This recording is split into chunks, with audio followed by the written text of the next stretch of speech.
no limitarse siempre al tema financiero, ¿viste? O sea, Ujú, yo entiendo el comentario que estabas haciendo vos, porque bueno, es una ujú, parte de la economía.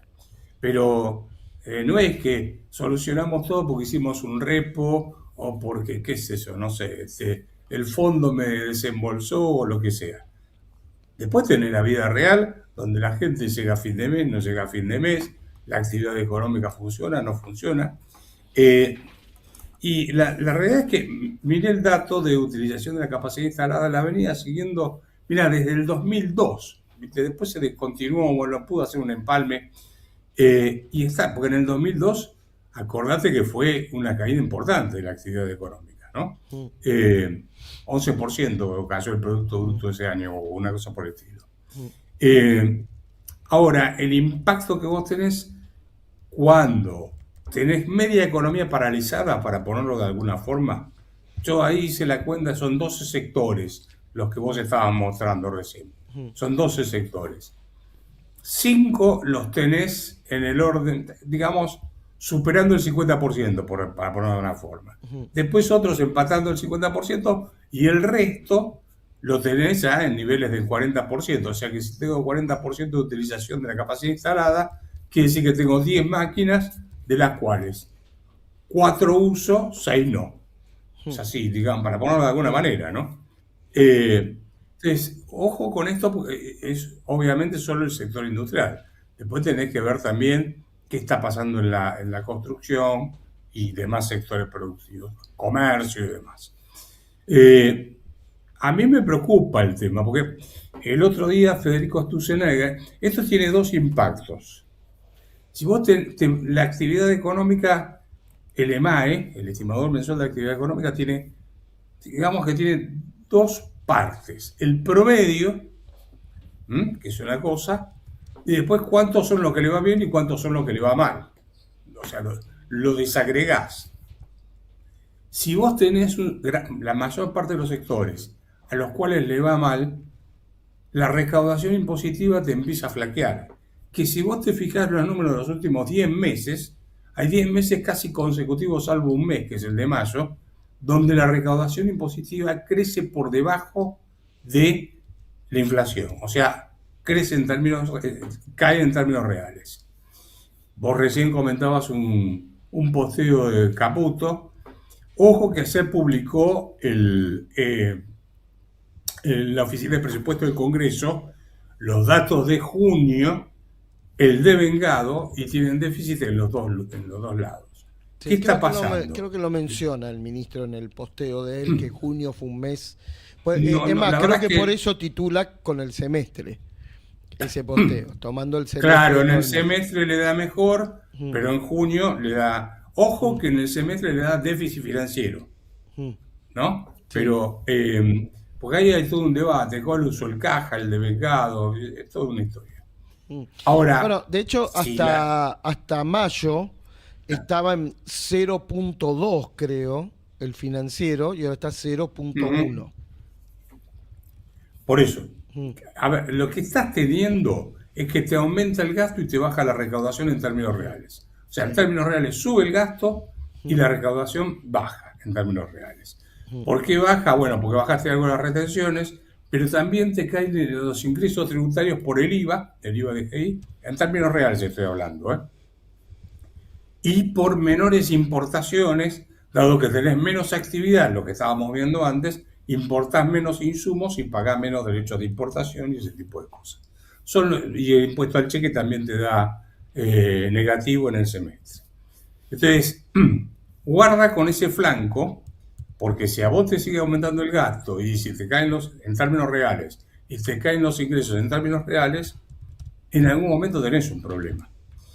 Y el otro punto es el que señala siempre, señaló la otra vez Federico Sturzenegger, a quien aprecio mucho, aclaro, tengo una gran amistad con él, lo aprecio, pero él dijo que veía bien, porque ojo que había caído el empleo formal, pero había aumentado el empleo informal.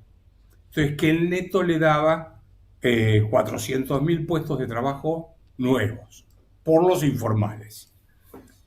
Ahora, ahí que tenés, si vos tenés trabajo informal que te crece y te baja el trabajo informal, vos no tenés aportes y contribuciones al sistema previsional, o te bajan.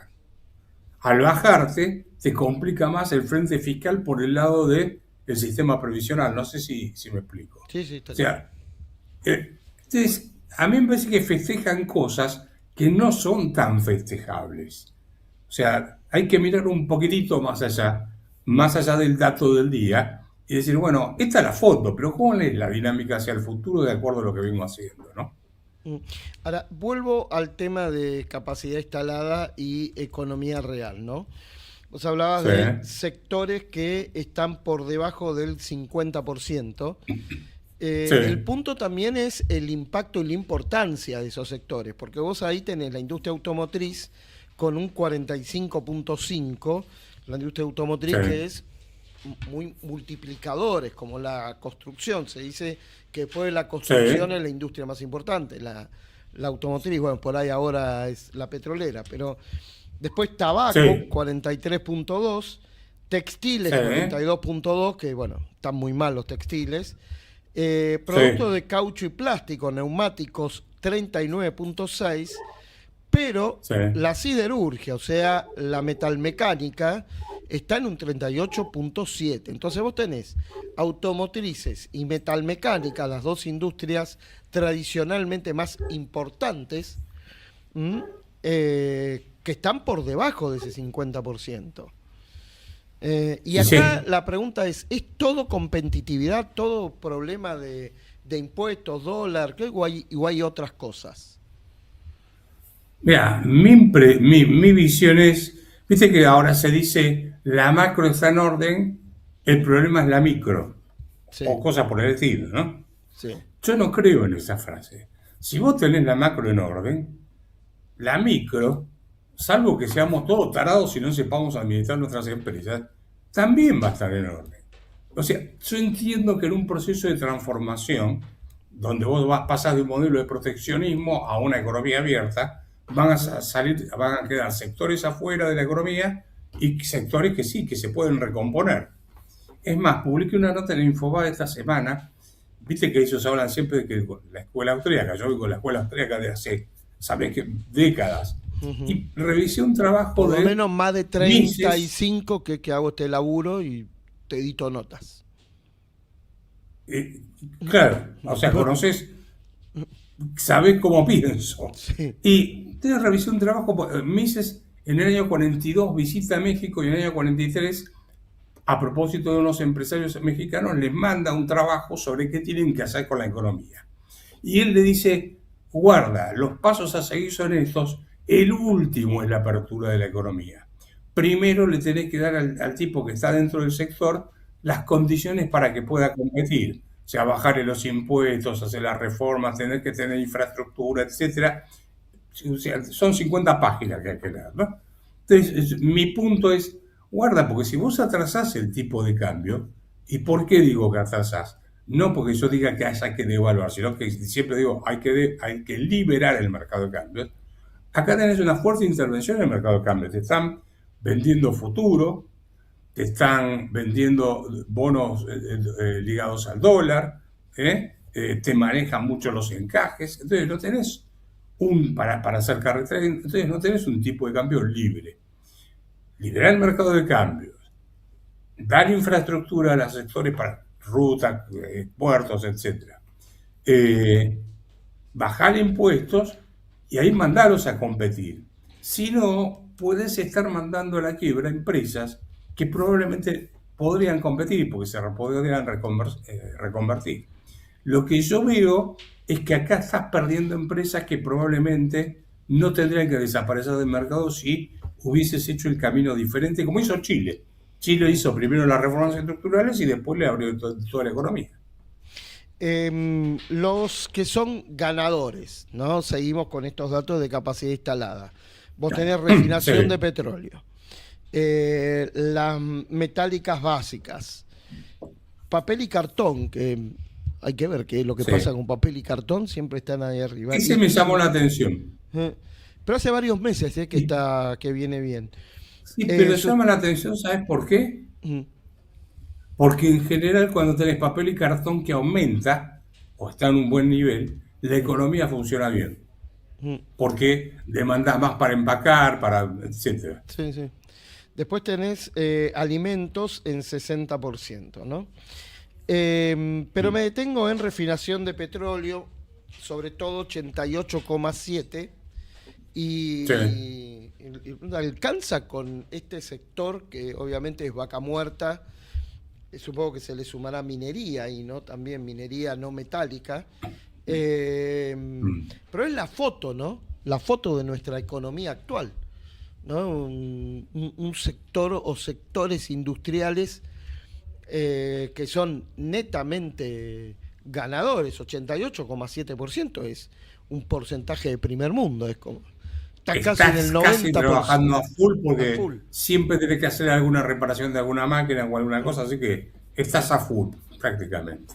Mm, O sea, en ese sector estás completo. Ahora, eh, vos el sector agropecuario también lo tenés eh, produciendo mucho. mm, Hoy estaba hablando con gente del sector agropecuario, el tema es que producen más porque la rentabilidad por hectárea es menor.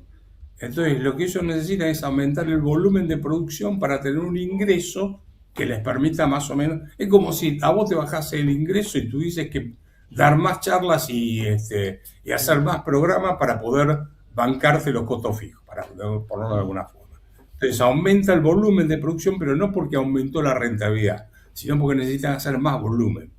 Es más, los costos que son, por ejemplo, agroquímicos, eh, el mismo combustible para los tractores y demás, aumentó mucho los costos de producción. Entonces le bajó la rentabilidad. De todas formas, son sectores que no te absorben tanta mano de obra en forma directa. Entonces, mm. vos estás concentrándote en sectores que te exportan, querés dólares y no te importa demasiado qué pase con la economía interna en términos de consumo y demás. Por eso yo creo que, más allá de qué puede pasar con el mercado de cambios para el año que viene, acá tenés un problema que es cuánto se banca la sociedad esta situación de no llegar a fin de mes. Habrá visto los datos seguramente de las tarjetas de crédito sin paga, los préstamos personales sin pago. Entonces, vos tenés dos economías, sectores chiquititos en porcentaje, digamos, de cantidad de gente que contrata, que le va muy bien, y el grueso fuera de combate o empatando el partido, sobreviviendo en el mejor de los casos, ¿no? Mm. Ahora, estamos hablando de algo ya dado, porque vos mencionabas que la recomendación eh, eh, De ortodoxa, Mises. digamos, de von Mises, es, bueno, primero hacer las reformas y después abrir la economía. Bueno, ya hiciste lo contrario, ¿no? Sí, Ahora ya está. Pero ¿qué podés hacer con lo que tenés de ahora en adelante? Te incluyo también el concepto del tipo de cambio, ¿no? Que no solo está bajo, está atrasado, sino que sigue bajando, ¿no? A ver sí, cuánto está el cierre de hoy, déjame que te diga. Bueno, 1.495 se mantiene perforando los 1.500 pesos para abajo, había llegado a sí, 1.510 y seguía atrasado, ¿no? O sea, lo tenemos sí. para abajo el tipo de cambio. Bueno, a ver, lo que yo haría es liberar el mercado de cambios en serio y dejar que el tipo de cambio llegue a un nivel que tenga que llegar, no sé cuál es. Pero lo que sí sé es que es mayor a este, porque si vos tenés cepo y estás interviniendo en forma indirecta en el mercado de cambios, es porque querés un tipo de cambio más bajo, si no, no lo haces, Mm, obviamente. Entonces, sé que el tipo de cambio debería estar más alto, no sé el número, no tengo la más mínima idea, pero liberalo y ahí ya vas a estar solucionando parte del problema. ¿Por qué?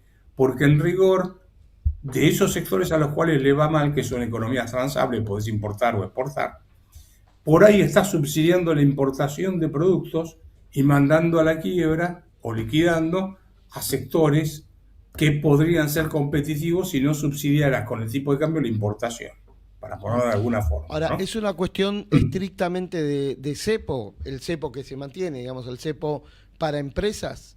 ¿O hay Es alguna el cepo otra? para empresas Mm, más la venta de dólares futuro más la venta de bonos dólar linked. Mm. O sea, O sea, son la tres. Vos licitación al tipo le esta. decís, mira, Mm, no te vayas al dólar, toma, te doy este bono ajustable por dólar. Si mm, salta el dólar, vos vas a cobrar más. mm, Es lo mismo, ¿viste? O sea, te mm, están dando ese instrumento para que mm, no te vayas al dólar. mm. Y yo creo que lo usan de la misma forma que se hizo con Martínez Dios. Lo usan para bajar el índice de precios al consumidor. Bueno, se sabe que es la intención de fondo o el objetivo de fondo del presidente, ¿no? Que la inflación baje, que al final de su mandato en diciembre o octubre, que son las elecciones, O sea, la inflación esté lo más baja posible, ¿no? pero eso me parece bien. Mm, Eso me parece bien que esté lo más baja posible. Firmo al lado. El tema es cómo lográs eso. mm, Vos fijate que, me fijé ayer, ¿qué pasó con la base monetaria en junio? Que le dio 1,9% de aumento. mm, Eh, la base monetaria, tanto en circulante como en encajes, te subió 8,7%, cosa por el estilo. O sea, vos tuviste en el mercado, mandaste al mercado un montón de plata. Y eso te va a pegar en el tipo de cambio, seguramente.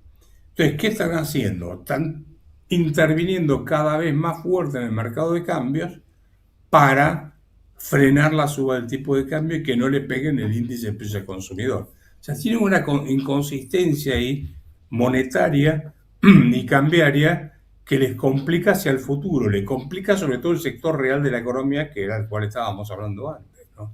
mm. Eh, Ojo que una expansión del 8,7% de la base monetaria, en ningún país del mundo serio te pasa eso. No tenés esas emisiones monetarias. Mm.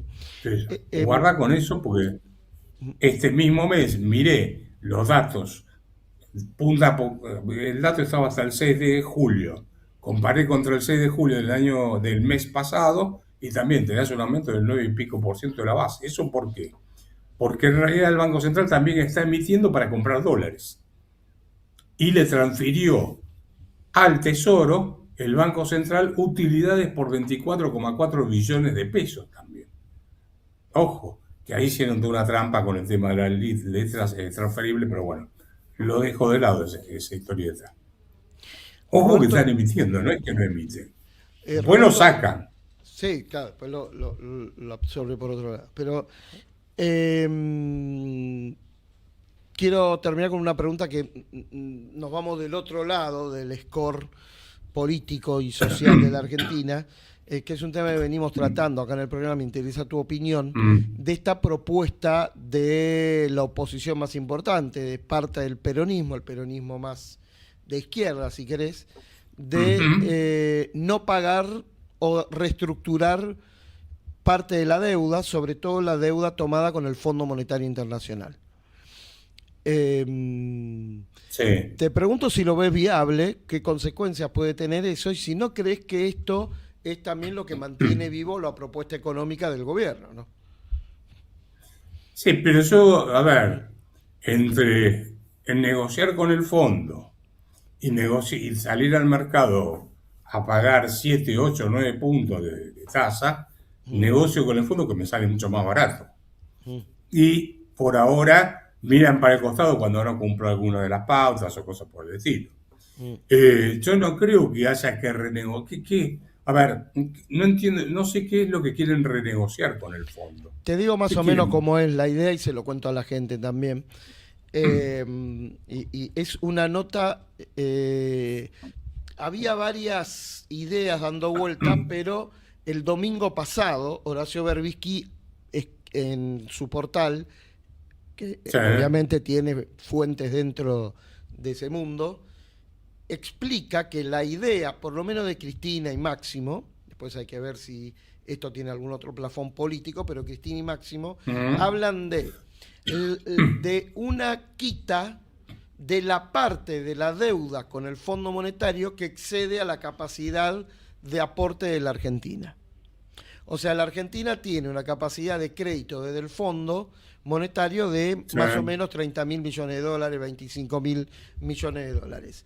De ahí a 55.000 millones de dólares hay unos Ujú. 25.000, 30.000 millones de dólares. Esos 30.000 millones de dólares para el kirchnerismo no corresponden, fue un crédito Sí. político y no hay por qué reconocerlo.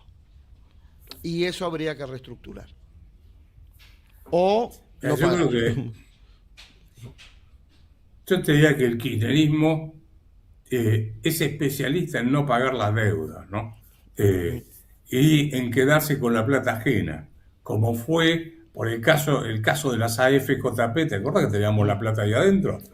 No, no es que cerraron y dijeron, me llamaron y dijeron, Kacharovski, toma, te devuelvo la plata que tenías adentro. No, se la quedaron ellos, se la afanaron directamente. Eh, y entonces en la Argentina, a ver, no pagar es una costumbre que venimos teniendo desde hace tiempo, y eso tiene un impacto sobre el nivel de vida de la población que es fenomenal. Porque cuando vos te acostumbras a no pagar la deuda, tenés una tradición de tipo impresentable desde el punto de vista crediticio, ¿sí? Y cuando confiscás depósitos o no pagás, tenés la tradición de un tipo de no pagador, donde es un riesgo tener la plata en la Argentina.